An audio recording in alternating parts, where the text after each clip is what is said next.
Muy buenos días. Mi nombre es Johan Manuel Pineda Soriano, estudiante de la Universidad Industrial de Santander, sede Barbosa.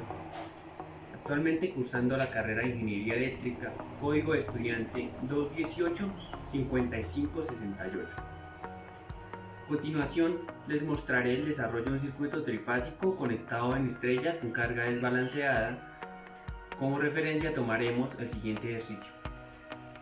Una red trifásica de 208 voltios con secuencia CBA, o sea, secuencia negativa, alimenta una carga en estrella con las siguientes impedancias: ZA 10 a un ángulo de 10 grados, ZB 15 a un ángulo de 35 grados y ZC 5 a un ángulo de 25 grados. Como nota dice también el ejercicio que coseno de phi es el ángulo o el factor de potencia de cada sistema monofásico, por consiguiente el correspondiente a cada tipo de carga Z. Para este ejercicio hallaremos corrientes de fase, corrientes de línea, voltajes de fase, voltajes de línea, como también potencia aparente activa y reactiva. A continuación les mostraré el desarrollo del circuito. Para esto tenemos que tener en cuenta que en un sistema trifásico las fuentes de alimentación son tres, ya sean RST o ABC. En este caso tenemos como A, B, C, que serían las líneas de alimentación, y el ejercicio me dice que es de 208 voltios. Bueno, como es sistema conectado en estrella, entonces lo que tengo que tener en cuenta es que la línea A va conectada a la impedancia ZA, la línea B va conectada a la impedancia ZC y la línea C va conectada a la impedancia ZC. Todas ellas van conectadas a un nodo o al punto central, que es denominado neutro. Por cada impedancia o cada carga se ve cómo pasa la corriente de cada línea respecto al neutro. Entonces decimos que la corriente de la línea A hacia el neutro pasa por la impedancia ZA, la corriente de la línea B hacia el neutro pasa la corriente IB, y la corriente IC es la corriente que pasa de la línea C al neutro. Para hallar los voltajes de fase, tenemos que primero calcular los voltajes de línea del sistema. Para los voltajes de línea debemos tener en cuenta que, como es secuencia negativa, tenemos que desfasar cada uno 120 grados tomando un voltaje de referencia. Entonces, el voltaje de referencia que vamos a tomar según la secuencia es el voltaje CB, luego el voltaje BA, luego el voltaje AC. Entonces, el voltaje CB es igual a 208 a un ángulo de 0 grados, el voltaje BA es igual a 208 a un ángulo de 120 grados y el voltaje AC es igual a 208 a un ángulo de 240 o menos 120 grados. Para los voltajes de fase relacionamos básicamente la siguiente fórmula, que nos dice que el voltaje de línea es igual a raíz de 3 veces el voltaje de fase, más o menos 30 grados, pero este más o menos pues me indica la secuencia como tal del sistema. Como es secuencia negativa, tomamos el signo positivo. Despejando el voltaje de fase, nos quedaría que es el voltaje de línea sobre raíz de 3 a un ángulo de 30 grados. Bueno, procedemos a calcular el voltaje de fase de cada sistema. Entonces el voltaje de fase es el voltaje que hay entre la línea A y el neutro, ¿cierto? El voltaje AN. ¿Cómo lo calculamos? Pues el voltaje de línea, que es 208 sobre raíz de 3, y eso me da un valor de 120,088. Y el fasor, ¿cómo tomamos el fasor? 240 más 30 grados me da 270 grados. 120,088, 120 más 30 me da 150 grados. Todo esto en voltios.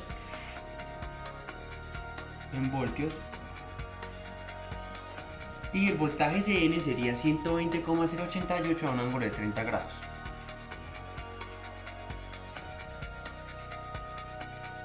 Las corrientes de fase del sistema son las mismas corrientes de línea, ya que están conectados en estrella, y por consiguiente serían las mismas, porque si nos damos cuenta, la línea, si yo coloco la corriente IA, por ejemplo, vamos a saber que es la misma corriente IAN porque está circulando por la misma impedancia ZA.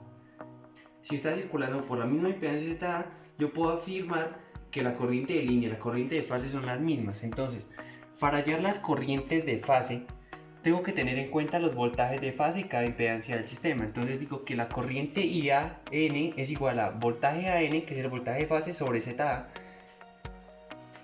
que sería 120,08 a un ángulo de 270 sobre 10 a un ángulo de 10 grados, que sería la impedancia. Y B sería voltaje de N, que sería el voltaje de fase de B hasta N sobre la impedancia ZB. Y Cn sería Bcn sobre impedancia ZC, los cuales nos quedarían valores los que es de corriente, que serían 12,08 a un ángulo de menos 100 grados, 8,005 a un ángulo de 115 grados y ICN sería 24,016 a un ángulo de 5 grados. Todo esto en amperios. Para hallar la potencia activa, reactiva y aparente del sistema, debemos tener en cuenta estas tres fórmulas, que nos dicen que la potencia activa es igual a la corriente de fase por el voltaje de fase por el coseno del ángulo. La potencia reactiva es igual a la corriente de fase por el voltaje de fase por el seno del ángulo, y la aparente es igual a la corriente de fase por el voltaje de fase. Ustedes me van a decir, ¿de dónde saca el ángulo? El ángulo, básicamente, el ejercicio me dice que es el correspondiente a cada impedancia. Que el coseno de phi es igual al ángulo que tiene cada impedancia. En este caso, para ZA sería 10 grados, para ZB sería 35 grados y para ZC sería 25 grados. Entonces, ese sería el correspondiente ángulo para estas potencias. Para la potencia 1, ¿cómo calculamos? IAN por BAN por el coseno de 10 grados, ¿cierto? La potencia reactiva sería corriente de fase, corriente de voltaje de fase por el seno. Entonces, como podemos observar, vamos a multiplicar las correspondientes corrientes de fase, voltajes de fase, por sus respectivos ángulos. Entonces decimos 120,0088 a un ángulo de 270 por 12,08 a un ángulo de menos 100 grados por el coseno de 10 grados me da una potencia de 1420,015. 12,08 a un ángulo de menos 100 grados por 120,088 a un ángulo de 270 grados por el seno de 10 grados me da 250,387 voltiamperios reactivos. Por consiguiente, la potencia aparente 1 sería 12,08 a un ángulo de menos 100 grados por 120,088 a un ángulo de 270 grados, que da una potencia de 1441,921 voltiamperios. Para la potencia 2 se calcula de la misma manera y decimos que es la corriente IBN por el voltaje BN, como lo tenemos expresado, por el coseno, pero ya no de 10 sino de 35, que sería el ángulo. Para la potencia 3 lo que hacemos es multiplicar la corriente ICN por el voltaje BCN por el coseno o por el seno del ángulo, pero el ángulo en la impedancia ZC es 25 grados. Entonces ahí obtenemos los respectivos valores de cada potencia en cada carga. Para la potencia total del sistema, lo que tengo que hacer es decir que la potencia activa total es la suma de las tres potencias. La potencia reactiva total es la suma de las tres potencias de las tres impedancias, y la aparente total, pues, la suma de las tres impedancias o las tres potencias aparentes de las tres impedancias del sistema.